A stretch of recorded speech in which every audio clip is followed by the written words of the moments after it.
বিজয় থেকে সরকার প্রধান অধ্যাপক ইউনূসের নতুন পরিচয়। ছিলেন শিক্ষকতা পেশায়, সেখান থেকে ব্যাংক প্রতিষ্ঠা করে ওই ব্যাংকের সাথে নিয়ে শান্তিতে নোবেল পুরস্কার অর্জন করেছিলেন অধ্যাপক মোহাম্মদ ইউনূস।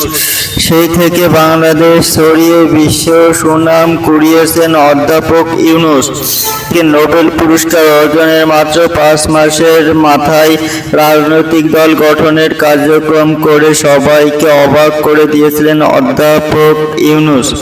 2007 সালে সেনা সমর্থিত তত্ত্বাবধায়ক সরকারের সময় আওয়ামী লীগের সভাপতি শেখ হাসিনা ও বিএনপির চেয়ারপারসন খালেদা জিয়াকে রাজনৈতিক থেকে সরাতে -2 ফর্মুলা বেশ আলোচনা ছিল। 2008 সালের 29 ডিসেম্বর নির্বাচনের মাধ্যমে শেখ হাসিনা ক্ষমতায় আসলে -2 ফর্মুলা পেয়েছিলেন অধ্যাপক ইউনূসের একজন মাস্টার মাইন্ড মনে করতেন শেখ হাসিনা। এরপর 2009 সালে শেখ হাসিনা সরকার গঠনের পর গত 1.5 দশকেরও বেশি সময় ধরে ব্যাংকের কর্তৃত্ব হারানো সহ বিভিন্ন মামলা আদালতে বারবার হাজির দিতে হয়েছে অধ্যাপক ইউনূসকে। গ্রেফতারের আশঙ্কাও ছিলেন তিনি।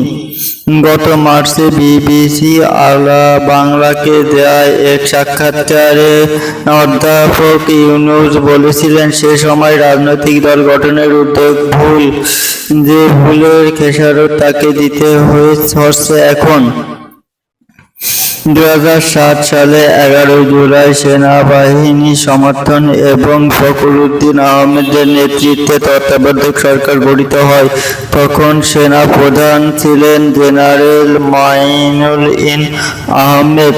তত্ত্বাবধায়ক সরকার প্রধান ফখরুদ্দিন আহমেদ এবং সেনাপ্রধান উভয় মিলে -2 ফর্মুলা নামে একটি তত্ত্ব বাস্তবায়ন করতে চেয়েছিলেন, যেখানে বিএনপি ও আওয়ামী লীগের নেতৃত্বকে নির্বাচিত বা বন্দী রেখে নতুন একটি সরকার গঠন করে রাষ্ট্র পরিচালনা করা। সেই সময় অধ্যাপক ইউনূস নেতৃত্বে একটি দল গঠনের আলোচনাও ছিল জোরাল। এই সময় রাজনৈতিক দল গঠন ও তত্ত্বাবধায়ক সরকার ভূমিকা নিয়েও বিবিসি বাংলার সাথে কথা হয়েছিল অধ্যাপক ইউনূসের। তিনি জানান, সে সময়ে সেনাবাহিনী তাকে তত্ত্বাবধায়ক সরকার প্রধান হবার দায়িত্ব নিতে বলেছিলেন, তবে তিনি নাকচ করে দিয়েছিলেন। এমন পরিস্থিতি নাগরিক শান্তি নামে একটি দল গঠনের উদ্যোগ নিয়েছিলেন তিনি। পরিবর্তিত সেই প্রক্রিয়া থেকেও সরে এসেছিলেন অধ্যাপক ইউনূস।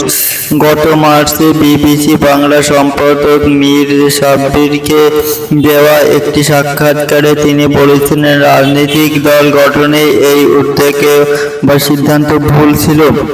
2006 সালে অধ্যাপক মোহাম্মদ ইউনূস যখন নোবেল পুরস্কার ভূষিত হলেন, তখন একই সঙ্গে গ্রামীণ ব্যাংকও পেয়েছিলেন নোবেল পুরস্কার।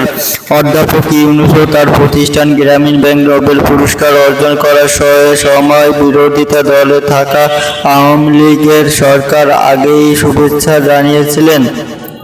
তবে 2009 সালে ক্ষমতায় আসার পর অধ্যাপক ইউনূসের বিরুদ্ধে নানা অভিযোগ করে থেকে দলটি এবং তৎকালীন প্রধানমন্ত্রী শেখ হাসিনা, যার প্রথমটা শুরু হয় গ্রামীণ ব্যাংকের ব্যবস্থাপনা পরিচালনাকে পদ থেকে নোবেল বিজয়ী ডক্টর ইউনূসকে অব্যাহতি দেওয়ার মধ্য দিয়ে।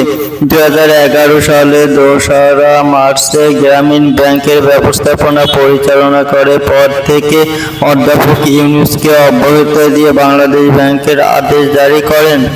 এর বিরুদ্ধে ডক্টর ইউনূস এবং গ্রামীণ ব্যাংকের 9 জন পরিচালক 2টি রিট মামলা করেছিলেন। 2টি রিট মামলা আইনি আবেদনই খারিজ করে দিয়ে হাইকোর্ট ডক্টর ইউনূস তার পদ থেকে অব্যাহতি দেওয়ার কেন্দ্রীয় ব্যাংকের আদেশ বহাল রাখে। পরে ওই বছরেই 12 মে ব্যবস্থাপনা পরিচালকের পদ থেকে ইস্তফা দেন অধ্যাপক ইউনূস।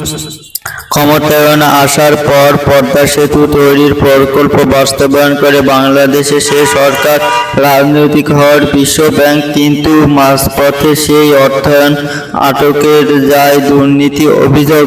এরপর বিভিন্ন সভা সমাবেশ তৎকালীন প্রধানমন্ত্রী শেখ হাসিনা অভিযোগ তোলেন অধ্যাপক মোহাম্মদ ইউনূস সভাপতি করার কারণে আটকে গিয়েছিল পদ্মা সেতুর অর্থায়ন।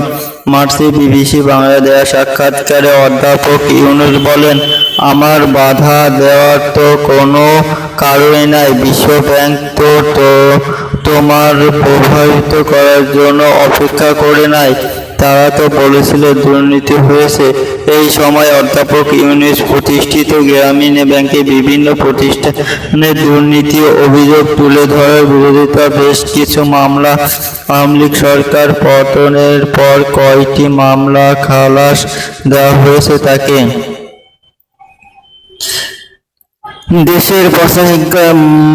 দেশের বাইরে পড়াশোনা শেষে অধ্যাপক ইউনূসের প্রথম সরকারি চাকরিতে যোগদান করে পরবর্তীতে সেই থেকে যোগ দেন চট্টগ্রাম বিশ্ববিদ্যালয়ে অর্থনীতি বিভাগীয় প্রধান হিসেবে। বিবিসি বাংলার অধ্যাপক ডাক্তার ইউনূস জানান, নতুন বিভাগ হওয়ার নতুন বিভাগে তেমন বেশি কিছু লোক জানা ছিল না।